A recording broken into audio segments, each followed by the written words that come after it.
Hello, everyone, and welcome to this third part of our Masculinity and Mental Health series for a November fundraiser. And this week we are talking about our theme through the lens of spirit, and I am thrilled to introduce you to our guests this week. We have Dr. Andrew Blackwood joining us tonight. Andrew goes by Coach Drew. He has his master's in divinity and he is a registered psychotherapist. And in addition to his psychotherapy practice, Dr. Andrew Blackwood works in ministry and he's working at the North End Church in St. Catharines. Coach Drew's also an author, and his book is The Art of a Genuine Apology. So sometimes he's known as the apology guy. And so I'm just so excited to have you, Andrew, here tonight to talk about this. When I dreamed up this series, there was one person that I wanted to come talk about masculinity, mental health, and from a spiritual perspective, and that was you. So I was so thrilled that you were able to join us. Now, my pleasure. You may be noticing that my voice is not as clear right now. This is not my internet connection. This is my voice right now. I just have a bit of vocal overuse and I need to rest it. Not exactly conducive to an engaging conversation tonight. So I am thrilled to introduce my friend Fox. Conibear Fox is joining us tonight to be my voice, to help ask some questions of Coach Drew as we move through this evening. I'm going to be chiming in as well, but I'm going to try and hang back and preserve as much vocal rest as I can, which of course is difficult as a clinician and a speaker. So I'll do my best tonight. But thank you for joining us. Those of you that are here on the webinar, you can use the chat box throughout. Those of you that are joining us on Facebook, please feel free to use the chat to ask questions. We'll keep this as engaging as possible tonight. All right, so with that, I'm gonna stop talking for a moment and let Drew, you share a little bit about yourself and what this topic means to you. Thanks, Katie. I'm honored that you'd have me.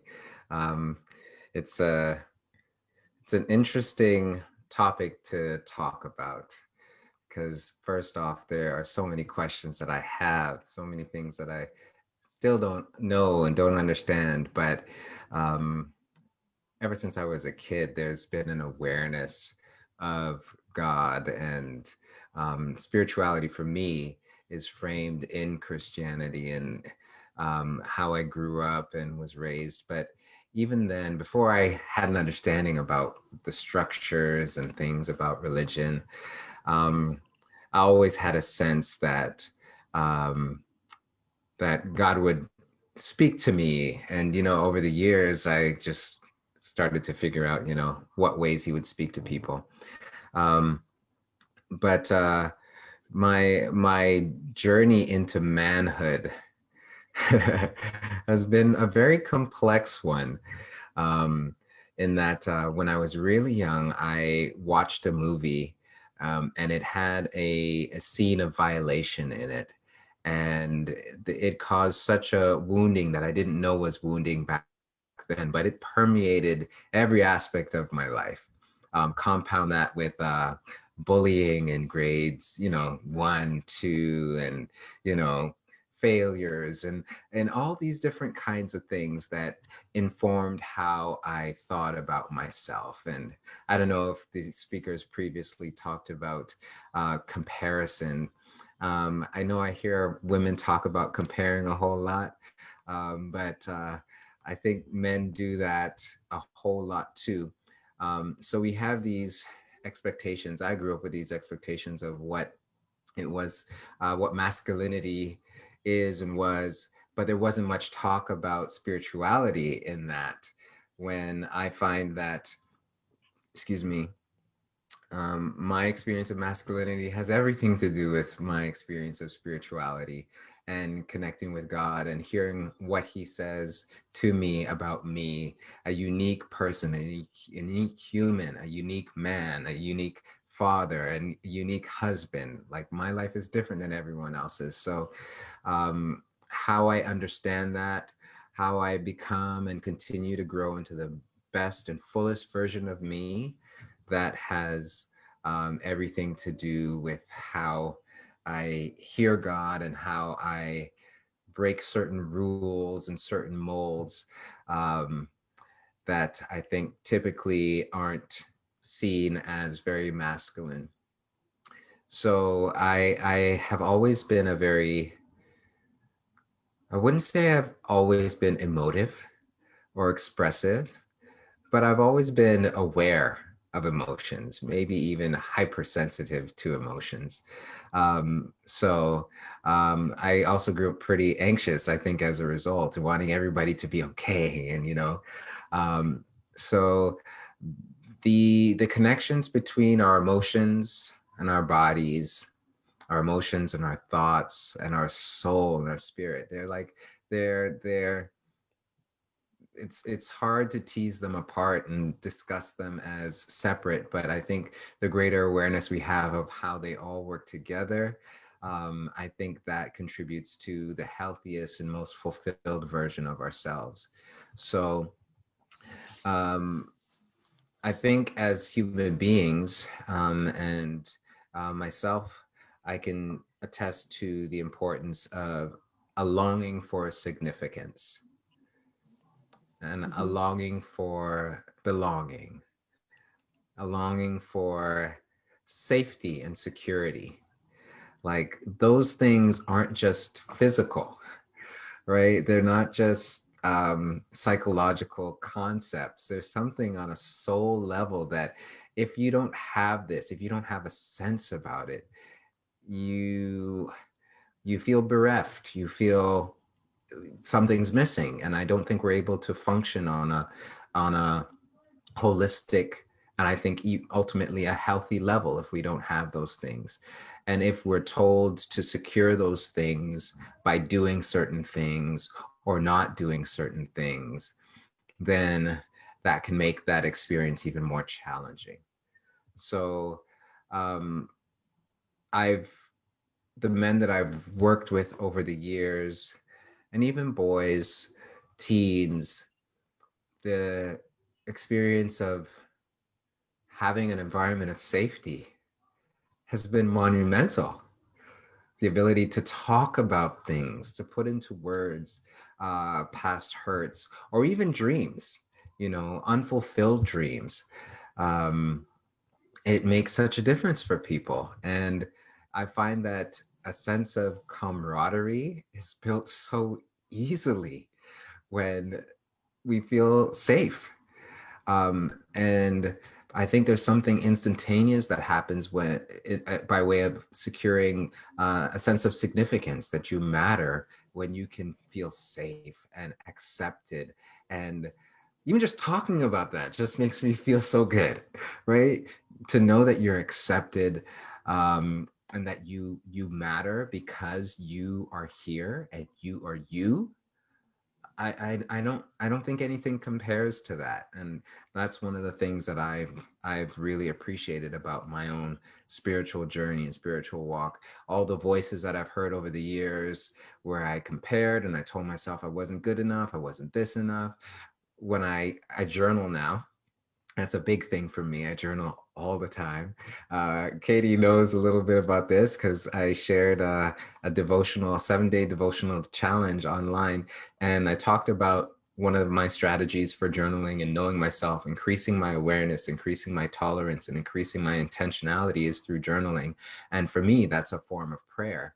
And it's just been addressing and healing wounds and growing myself. So that's been my journey, um, personally, professionally, and I recently started a new role as a pastor at a church. And on some level, I had a sense that that would come, and shepherding is something that I think extends to counseling as well. But in this new role, I get to make a whole lot of new mistakes and learn different things about life and people and myself. So that's where I am. And there's a whole lot of stuff. So I'll just throw it out there and leave it to anyone else if they have any questions, so you can explore any of those avenues as well. All right, so I've got some questions here from Katie. The first one is, how does having space to dream help? Space to dream. Well, I think when we dream, let's define the term dream. So one of the things that I encourage people to do is to engage in imagining, visualizing, but also reconnecting. Sometimes as kids, we have these ideas about things that we want to do, be, experience, and explore. And I think those things are woven into us. Purpose. I believe even before we existed, as far as people know us, that there was intention behind us being here. We're gifted and well suited for certain things, and I don't think that's by accident. So sometimes dreaming taps into those things. Sometimes dreaming explores things that haven't been done before, whether they're not done by us or not done by other people. But dreaming, I think anything that we end up doing ideally is going to be a genuine expression of who we are, but also in service of other people. And so when we do that and we find unique ways that are just personally us, I think you move from dreaming to expressing the dream and living that out. It brings a sense of fulfillment and purpose and engagement with life and with other people that I think we were designed for. I mean, if you think about it, what career would you invest in, would you go into if there was no one else in the world? Like, there would be no purpose. We are designed to be relational. So I think dreaming is a big part of that. Dreaming, it requires not only creativity, but I think courage as well. I think the best dreams are the unique ones where we're not just doing what somebody else has done or what somebody else has told us to do, but again, a unique expression of an individual. I think those are the best kinds of dreams. Um, I think a dream unlived is a recipe for depression. You know, if you have something inside of you that was meant to be expressed, and I think on some level we come up with reasons or explanations or silent conclusions about why we can't or why we don't do that. But I think that lack of fulfillment of life, of purpose, I think it erodes us and it eats away at us. And I don't think that goes away.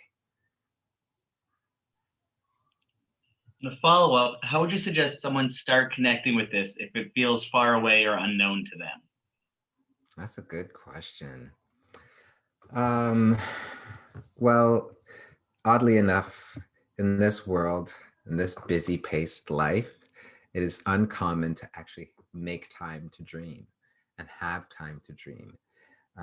As much as I talk about, you know, being relational, I think there's room for solitude and to have practices where we can be alone. um, and there's talk about introverts and extroverts. Some people like myself, I'm like kind of on the middle, but more of an introvert than an extrovert. So getting to know yourself, taking time to be with yourself, I think is an important part of getting on that track. uh, Again, people are different. So some people, when they're in nature, I have a friend, water is the thing. Being by water, being in water, it just opens up things for that person. Journaling is my thing. For some people, it is just being still. So I definitely think knowing yourself, paying attention to where you come alive the most, where you experience great joy. I think cultivating those kinds of things are important. Um, Another angle to look at is sometimes the things we fear the most, those might be indications of directions that we want to go in. Um, the things that we know would hold a lot of growth and development, but we're afraid to do it. sometimes pursuing those things, or, that might be a good way to get to know more of yourself, because there's something I've heard it said before, your best life is on the other side of fear, right? So paying attention to that, I think sometimes the opposite of when I ask people, what is it that you want out of this or that, people are so much more acquainted with what they don't want, right? So even if you look at the things that, sap your energy, the things that pull away from your sense of fulfillment, sometimes just the opposite of that is what you need some more of. And taking that time and being well, being healthy, I think those are parts of tapping into dreams as well. I find myself when I'm not rested, and it's very hard for me to be still and to even hear from God. When I get some good rest, Fox, Katie, let me tell you, everybody else is watching. When I get some good rest and I sleep, I wake up and it's like wisdom, like is the morning dew. I feel refreshed. I hear a lot better. I think that might benefit everyone as well. Like taking good care of yourself, even physically, managing your stress load, which I am doing a very horrible job of right now. Okay. But, that sort of thing, it all comes together to tap into our best selves. So those are some things I think could be really helpful. I'm gonna throw in one of my own questions. So you're saying a lot of great things, but sometimes it feels hard to step away from our current responsibilities and make time for these practices. So what do you do to kind of allow yourself to make this time to spend on yourself that's just for you and improving yourself and not necessarily feeding into the rest of your life? Well, that's a good question. You're asking me to come up with a treatment plan for myself right now. I mean, just some ideas. Right? So I think it's a combination. There's a number of ways to go at it. I think acceptance is important. There's only so much that we can do, only so much that we have to give. And I think that's important. So before you take on new commitments, it's good to kind of forecast, even like count the hours. So, if I take this on, what is this going to look like a month, 2 months, 3 months down the road? I think that's important. I think having that balance, again, of things that rejuvenate you and restore you and fill you up again. I think like even creating a list about those things, that's good. Sometimes just sit and reflect. What do I do? What causes me to feel good and alive? For me, having time to read scripture and pray and journal, talk with God, that like I would not, I don't think I'd be sitting here right now if I didn't have my early morning conversations with God. That just does it for me. So I know that life happens, especially when you have multiple roles, father, um, son, brother, cousin, friend, employee, business owner, entrepreneur, the list goes on for so many of us. And we make commitments to these things. I imagine that people want to keep their commitments. So having a commitment to yourself is also very, very important. What do you need in order to be the best version and the most healthy version of you? That's important as well. Yeah. I love your answer to that, Andrew. And I just wanted to share that sometimes starting smaller is helpful for some people. So if you can't carve out a half an hour to do prayer journaling, can you give yourself 1 minute of breath work, right? Like what is the smallest change that's going to be impactful? And then using that as a starting point to build. I find that can be helpful, especially I find when people are very busy and also when people are struggling and doing this kind of work can be challenging to do. if you are dealing with anxiety, depression, stress, it's hard to sit in that sometimes. Hmm. And one of the I talked a little bit about it before, creating an environment of safety and camaraderie and partnership. I think sometimes we think of spirituality and even masculinity as a very solitary venture, something we have to do by ourselves. And I think there's a difference between solitude that's enjoyable and seclusion, like where nobody's allowed in, you're not allowed out. It's just, this is just my, as opposed to having a warm and comfortable alone time, you have a scared, dark, kind of place that you go to hide. There's a difference between, um, I talk to people often, like, what's the environment like in here? What's the temperature in there? What kind of internal culture do you have when you're by yourself? But we can create that with other people, right? Whether it's your partner, whether it's a group, whether it's a professional formal relationship, there are ways um, to share parts of that journey, which I think it's really cool. It's really fulfilling. I find it's really rewarding. If there's any. So on the similar thread, we've got how do we cultivate belonging, and then also how do we cultivate significance? How do we cultivate? Well, it's interesting that there are two parts. Well, there are probably many parts, but two come to mind initially for me. Um, One of them is to be a safe place for others. I think that's that's that's an opportunity that we have, that we get to practice, whether that means being intentionally available and non-judgmental, seeking to speak well of others, lift other people up. Um, there's great purpose in that, and it's a double-sided coin, because I think people who are really gifted at giving to others, sometimes they struggle with receiving. So I'm not speaking about the unhealthy kind of pouring into others where you like have nothing, nothing to give. Um, but being part of community literally means being a part and giving to that. So I think that's important. And then the other part is belonging. Maybe it's a third. Talk about the second. So finding people that are safe people. I think that's a big part of belonging. We live in a world where many, many, many people have been hurt and wounded and have unhealed wounds. And hurting people hurt people. It's just it's going to happen.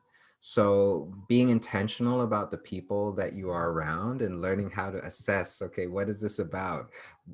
Often people treat others the way that, based on who they are and where they are at.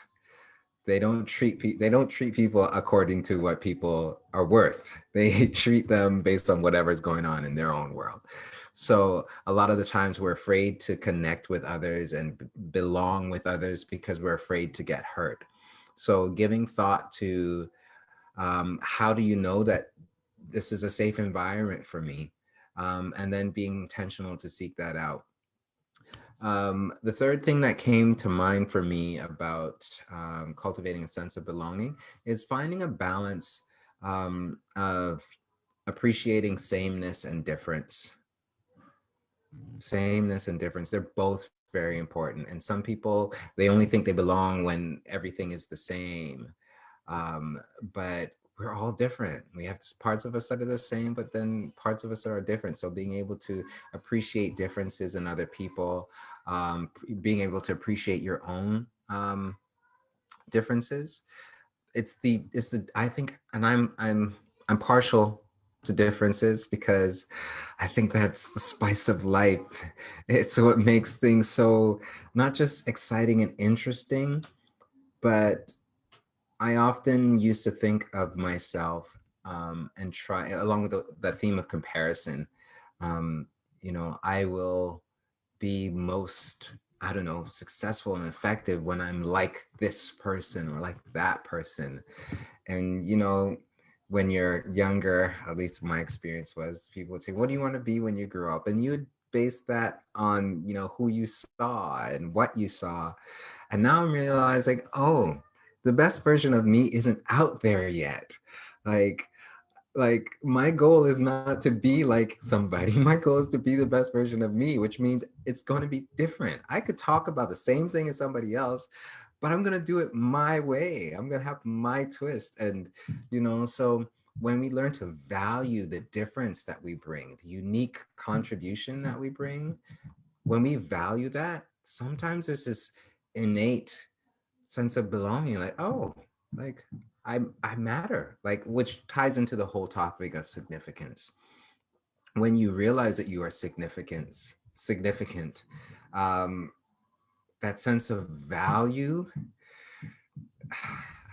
I don't want to sound cocky, but you realize that you have so much to give, right? You have so much to give, which I think that fosters a sense of belonging, because you can serve others. Like, I know the acceptance piece is important when we talk about belonging, but I think appreciating what you have to offer, and that way, if somebody isn't receptive, you won't take it as personally. You won't think it's because of you, right? You'll be okay to move on. And I think that's important. From Katie, we've got that it can sound kind of scary to some people, everything like being confident in yourself and all this.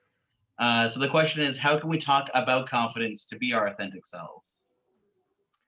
How can we talk about confidence in order to be our authentic selves? Well, I find that it's not one specific thing. Okay, well, put it this way. When I work with people around issues of esteem, I used to use phrases like high self-esteem and low self-esteem, and I don't use those particular words anymore. I talk more about a healthy esteem and a healthy sense of self, uh, because most people define confidence and esteem as, what you can do, what you're competent at, what you possess, what you do really well. Whether it's, I have this physique, or I have this amount of money, or have these roles. Um, Whereas a healthy sense of self is more based on the content of who you are as a being, as a your character, like the traits you possess, because that flows into and fuels and feeds what it is that you do, right? So you could be, I don't know, you could be a very successful doctor or lawyer, um, but not be happy with yourself, right? So it's not a guarantee, because you're good at something, that you're going to be fulfilled and happy. Whereas if you think about who you are as a person, I do this exercise. I call it the 50 positive traits exercise, um, where I ask people, and I tell them how to do it too. I don't just say, give me 50 positive traits, because everybody be like, what are you talking about? There's a lead up to it, right? But essentially what this is about, I think a healthy sense of self, or healthy self-esteem, is an accurate self-concept, an accurate concept of yourself. Because most people, myself included, I've come on a long journey of healing for my sense of self. But a lot of us are aware of where we don't measure up and what we've done wrong and what we're not good at. So we have these messages about unpleasant things about ourselves. And that's what we repeat. And anything you repeat enough, you're going to believe it. So if your self-concept is heavily weighted on the negative things about yourself, it's automatically not going to be accurate. So what I help people do is at least try to balance the scale by thinking about 50 positive traits. So we look at their things that the roles that they play in life and the interests that they have. And then based on that, we extrapolate, okay, so what do you bring to those things? So for let's say the dad who might not feel so good because he's not the perfect dad, um, but he is the dad who makes his kids laugh, right? How do you do that? You know, what is it? Well, I'm playful. Well, that's wonderful. I'm creative. Okay. I'm spontaneous. Like, and we start to look at who he is as a person. And then you start to come alive and say, well, that's beautiful about me. That's wonderful that's what makes me this dad that I am. And we start to really see the person, because when you start to look at one role and then you look at another role and be like, oh, I'm the same person there. I'm the same person there, right? You start to see more of yourself. And then it moves from a self-concept, a psychological construct, to an experiential self-concept, because then you start to tap into, what does it feel like to be me when I'm my best self, when I'm my most authentic self? This is what it feels like to be me. So, um, so there are exercises that I do with people to help them kind of cultivate an awareness of who they are. And that's my whole spiel about self-esteem and yeah, I like that exercise. As you can probably tell, I come alive when I start to talk about things like that.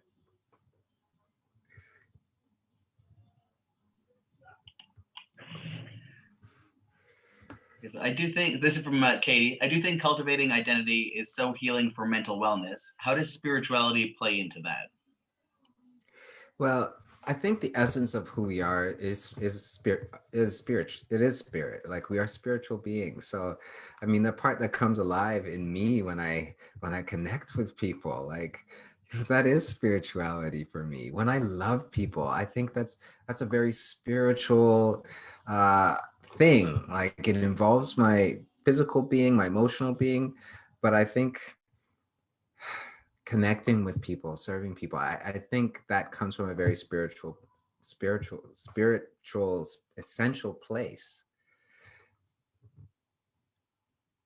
Yeah, I can't even remember the question. I just, went off. Did I answer the question? You did answer the question. Yeah. Okay. Yeah. I think so much of what you have been sharing with us is really on that, like, this idea that, or this belief, this understanding of ourselves as being a spirit, as a being, and having that with us. And I know that that will not resonate with every single person watching this tonight, but it resonates with me personally.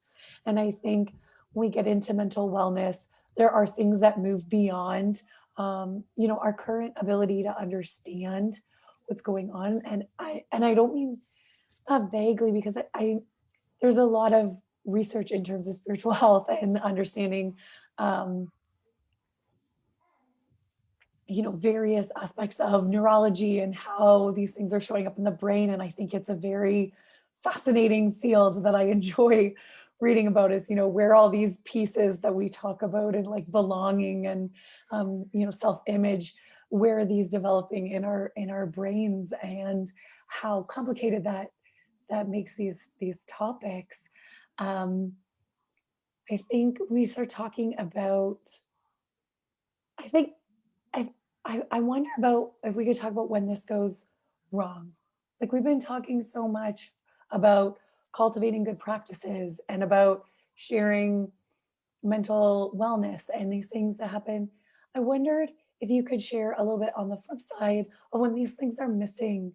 What, in your experience, does that show up for? Because I think it can be a different kind of anxiety, a different kind of depression, than it shows up when these. I don't want to put too many words in, but like, spiritual crisis is not a part of it. Yeah. Well, I guess there's a whole range, and sometimes I even hesitate to talk about these topics because it's so big, and there's so much that I don't know, and it's potentially polarizing. But it's a part of life. I'm learning how to grow into that. But I think for me personally, there is, along with that awareness, there's a sense of sometimes darkness. Like I grew up in a Christian environment, a very spiritual environment. A lot of it couldn't really be explained in words. Um, but I don't know about you, but sometimes you could feel a presence of something that's just not good, not comfortable. Um, so I think in addition to us as spiritual beings, I think we live in a spiritual world. There are things that can't be measured. There are things that, that some people see and some people can't. And some people see stuff and they're not crazy. I think some explanations are that all of these people are crazy, and they fit on the DSM-5 or 6 or 7 or whatever it is. That's the explanation that some people have. When I wouldn't I'm not saying that that's never true and not possible, but I do think sometimes our framework can limit us with what we can explain when there are things that we can't explain. Um, so I do think some of the things that we experience in our world, like there's some things that are just evil. Like they're just, I can't find any other word to describe it besides evil. So I do believe in evil. I do believe good exists. But when I think, and the reason why I'm mentioning this is sometimes we have experiences that we can't really explain.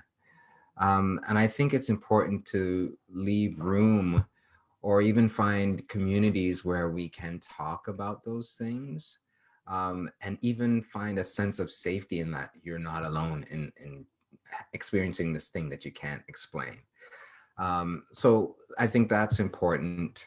There is also, back to the whole wounding reality, excuse me, of life. I think things can go wrong for us when we experience wounds. And they often happen when we're kids, whether it is a violation of some sort, neglect of some sort, um, some traumatic experience. Sometimes it could be an accident. Sometimes it could be the death of somebody. Sometimes it could be a natural disaster. When our sense of stability, belonging, security, when that is disrupted and when it's not supported and addressed, it can leave us limping or underdeveloped or stuck in a particular area. And that's often the case for a lot of people, right? They come into therapy for one thing, and then when they trace it back, it's like, oh, that's connected all the way back to this. I mean, I'll speak of my own experience. um, Pursuing this route of helping people involved me doing my one of my internships in a PAR group. That's a partner abuse response program for men who abuse their intimate partners. And I grew up an anxious kid partly because there was a lot of yelling in my environment, and there were some things, like I mentioned before, that I was exposed to. So I was pretty anxious. So here I am in the midst of all these men, a lot of whom were there, well, probably 99.9% of them were mandated by the courts to be there. So if somebody's telling you you have to do something, that's one thing. If somebody say you have to do something or else you're going to go to jail or you're going to get this fine, that's going to put you in another level of anger and defensiveness and all this stuff. So here I am with these men who are primed and ready to just reject me and shut me down and, be angry about a whole bunch of stuff. And I'll be honest with you, I was scared. I was scared. I was scared. And I felt like a little 8-year-old boy in that room with all those angry men yelling and doing all that stuff. I pretended my way through that for a good chunk of time. But when I started to do that experiential kind of growth thing where I was like, oh, I'm feeling like I'm 8 here. What's going on? I could do I was allowed to catch up. I was like, okay, I am a full grown man. I'm like Literally, I'm bigger than a number of these guys in here, but I don't feel that way. So I did some work with myself to get caught up. But I also went back to be like, okay, how are you feeling when this happens? Because there was a disconnect between who I was at the time and where I was at age 8. So I experienced a great deal of healing, and that part of myself grew and caught up. And I'm really proud of that moment because there was a situation where this guy, he was just having a bad day or something, but he came at me that day, and I was pretending that day when I was responding. I was calm, I was cool, I didn't lose it, because part of my wiring back then was, this is how a real man deals with things. There's what I'm teaching them in the book, and then there's what I grew up with in my head. Like, this is it. But I followed what I was teaching in the book, but what I was teaching in the book also was genuinely me. Like, I didn't lose it. I kept my cool. And when I reflected on it, and my partner who was facilitating with me, her name is Stephanie, wonderful, wonderful, wonderful woman. We reflected on how I responded, and I felt so proud. Fox, Katie, I felt so good. I'm like, that's me. That's like, that's full grown me. I was able to reflect on that and reflect on it again and again. I was able to experientially, like, oh, there's some bass in my voice. Like, there's this resonance, there's this richness. I mean, it was a physical, tangible thing, but it was helpful for me to reflect on that, so that younger part of me that felt so afraid, so small and unprepared to deal with the anger of somebody else, that it wasn't that kid anymore. So for me, that was like some serious psychological, spiritual healing and growth that happened in the moment. So I'm saying all of this to say that we can't necessarily measure that. We can't necessarily predict that. But we can recover. I really believe that we can heal when things things that have happened in the past that cause things to go, off the rails for us. We can grow, regrow those parts of ourselves. Thank you so much for sharing that, Andrew. It was a really beautiful story that I really believe that as well. And so much of what I do in my work is based on this belief that we can reconnect to those parts of ourselves and heal them. Um, Mhm. Before we end tonight, I just wanted to give Fox an opportunity. If you have any other questions that you've been like just hoping to ask, I wanted to create some space for that. Sure, I suppose I think we've actually touched on most of the notes that we took initially. But you kind of talked about how like journaling is important for you. You've got your friend that really like being in and around water is really spiritual and helpful for them. But I know for myself and for a lot of us, those things that helped us feel grounded and connected are obviously kind of thrown out of whack because in the pandemic we can't necessarily access them. So do you have anything to help people find new things that help ground them or create new rituals for themselves? Oh, that's a good question. New, new.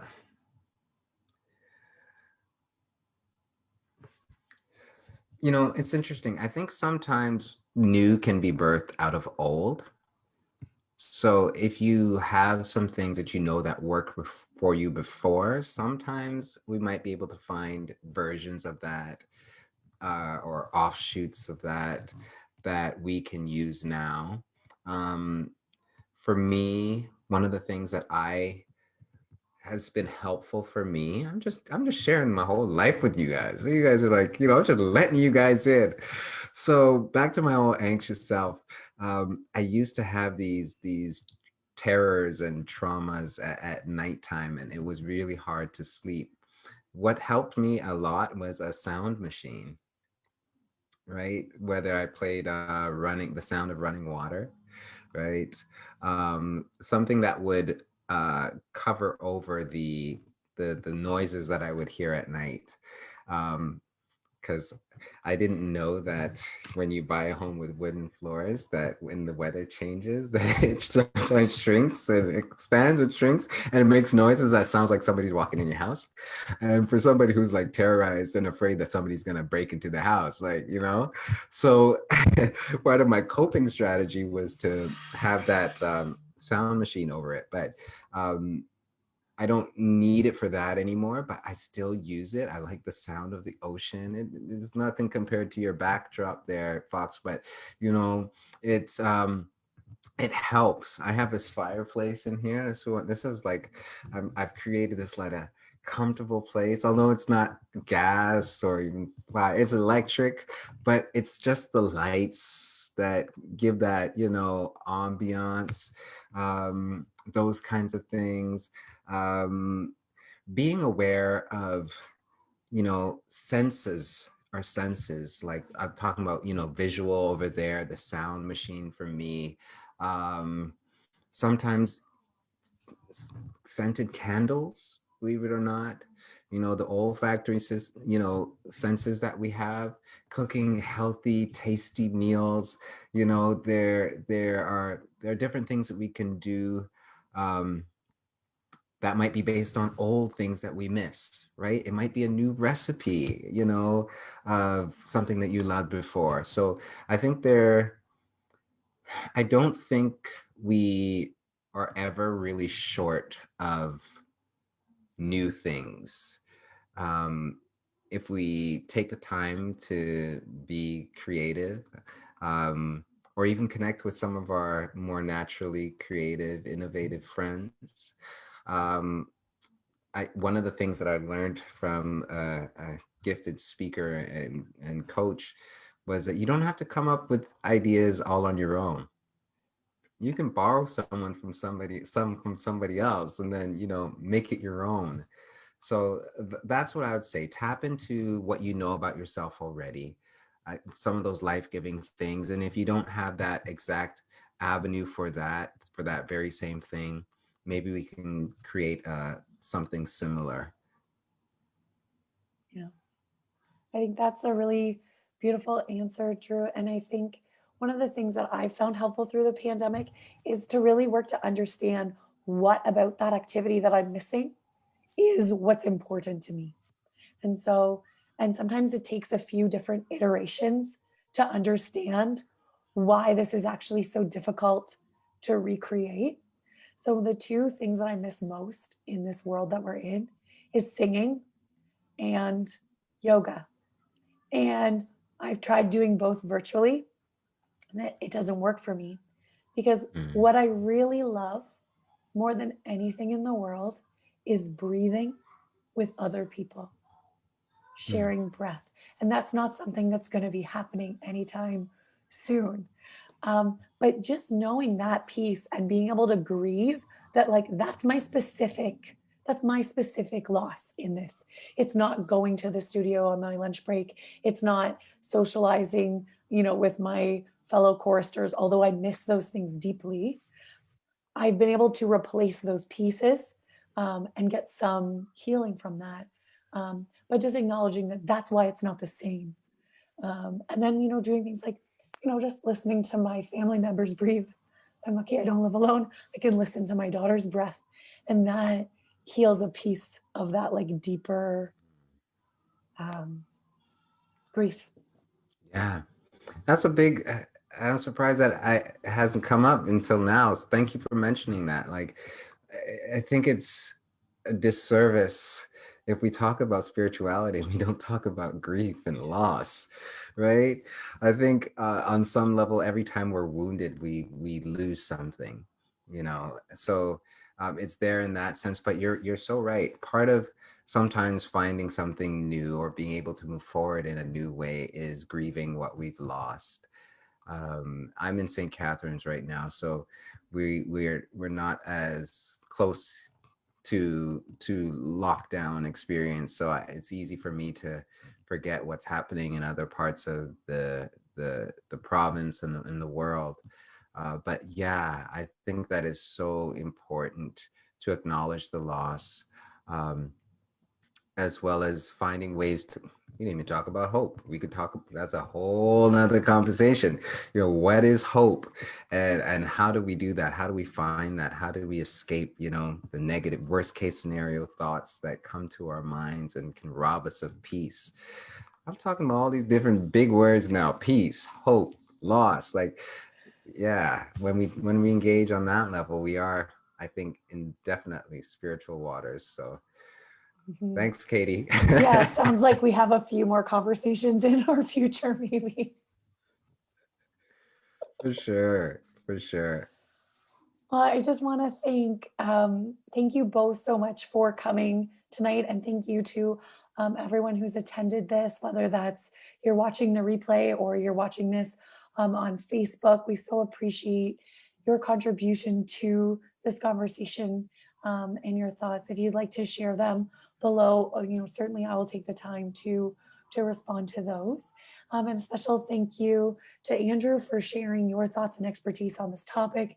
And an extra special thank you for Fox, who stepped in last minute Yeah, so I could do Fox. some vocal rest tonight. This is the end of our series on masculinity and mental health for this November time. And it's been such a joy to explore this topic, something that's it's very important to me. I think it's overlooked in mental health practice. And I really enjoyed just being what I'm hoping is the start of more conversations on this topic. So thank you both for your help with making this happen. Oh, thank you for having me and introducing me to Fox. Fox, you're great. Um, Again, and I feel like I learned a lot. I wouldn't have been here otherwise. So I'm glad I did this. very cool, very cool. Yeah, I agree, Katie. It's a very important lens to look through and to talk about. So, again, thank you for having me.